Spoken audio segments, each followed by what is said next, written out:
Listening to Walls Wear Off Their Color. It's a performance collaboration that brings together three internationally acclaimed artists: Lebanese theatre director, performer Maya Zbib, Australian choreographer Lee Serle, as well as Colombian visual artist Mateo López. And this powerful work really just explores the intricacies of connection, of displacement and reflection in contemporary urban life, weaving together movement, image and performance. We're going to be joined by Baxter's market manager, Fahiem Stellenboom, perhaps to weigh in. Fahiem, a very good morning. Happy New Year and thanks for your time at this hour.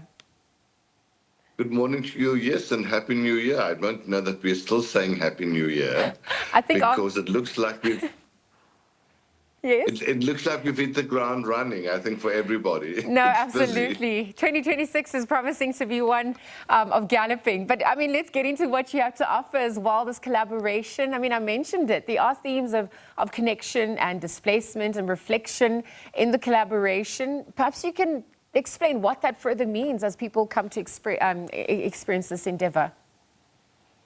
So this is a collaboration between three international artists. They are all three from the Rolex mentoring program. So they are fellows from that program. It's a program that matches a young, emerging and very talented artist in the country with a mentor, somebody who's been doing this for a long time, and somebody who is revered worldwide.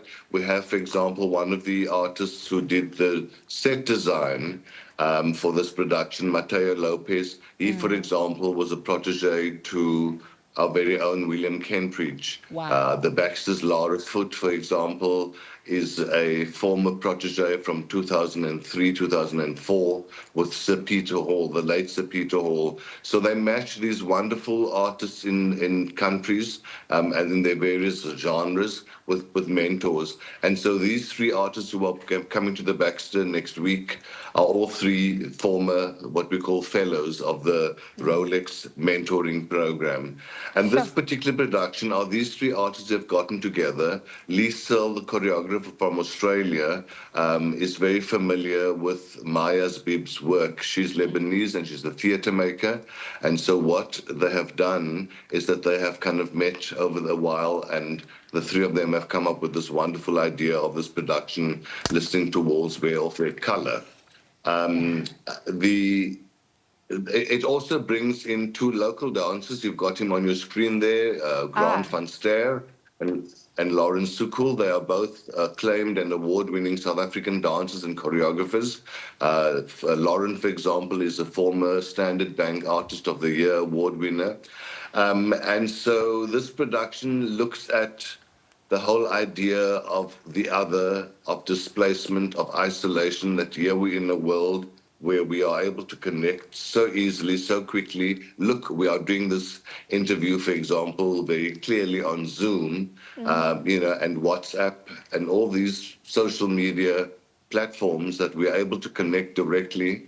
And yet there's so much isolation and desolation and separation and this thing of the other happening in the world. Yeah, no, absolutely. And Fahiem, I mean, just to your point about the perspective shift as well, the title itself is very provocative, Listening to Walls Wear Off Their Color.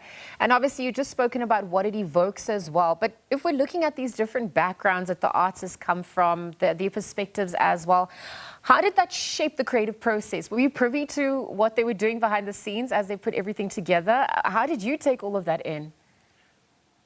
So, no, we weren't privy to that. They obviously live in their very respective countries and they have been in contact. Lara, for example, has been in contact with them. They got together last year and they did a sort of submission of the work in Egypt at an arts festival there. So they've been working amongst themselves.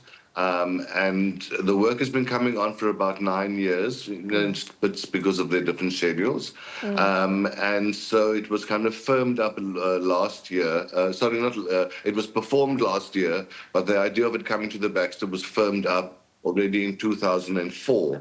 But we had to cancel the production at the time because of the USA bombing Lebanon at the time, so it became a little bit risky for us to have Maya here with us, and so we postponed it, and this has been taking place now. So I have been sort of sitting through some of the rehearsals this week, and it's very interesting work in that they work with the spaces in between. We know the saying of to sit and watch the walls dry by a way of meditation, and this is exactly what this is. Sort of it goes even deeper, and it asks you to listen to the walls in a way of their color. So it asks you to listen to others, listen to what people are saying, look between the lines, between the spaces, between the pauses of the conversation.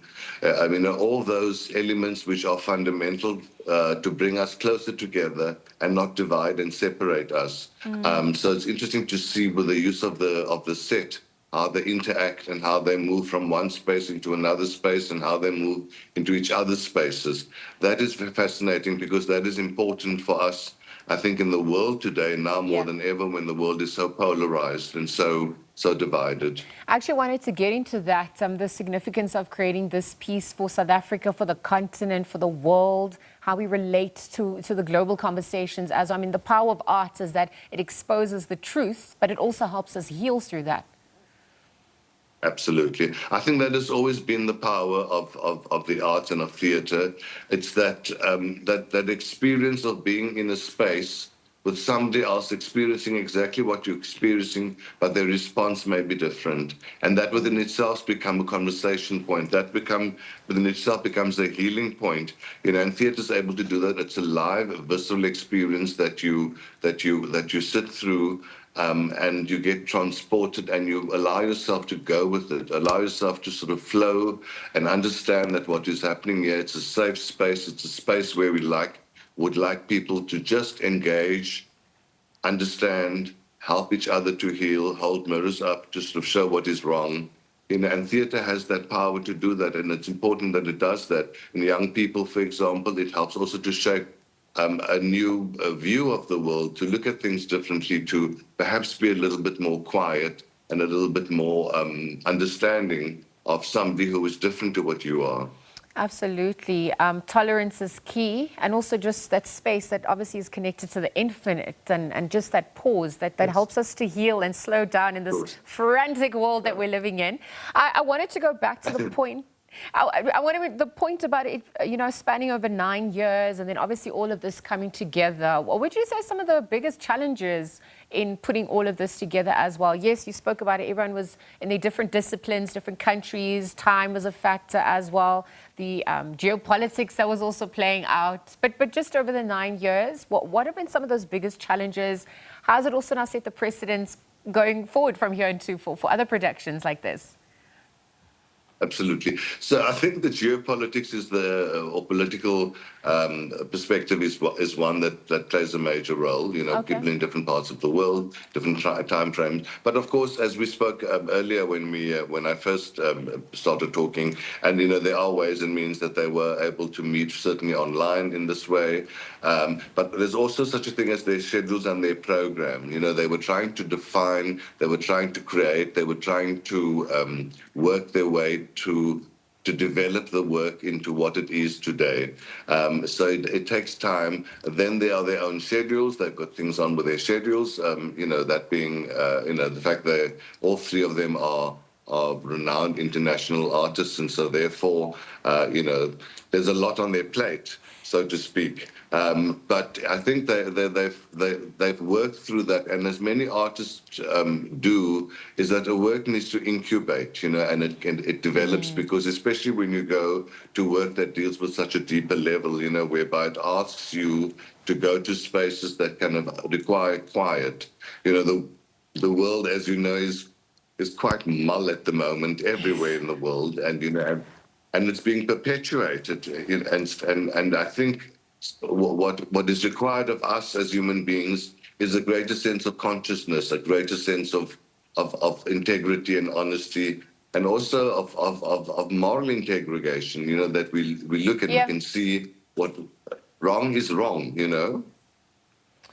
All right, well, Fahiem, I'm going to have to leave the conversation there. Is it decay? Is it truth? Is it liberation when the color wears off? It's obviously people should just come and watch the performance and see what happens. Thank you for your time at this hour. Fahiem Stellenboom, of course, is the Baxter's marketing manager, joining us, just chatting to us about the production, Listening to Walls Wear Off Their Color. Again, thank you to him for joining us bright and early.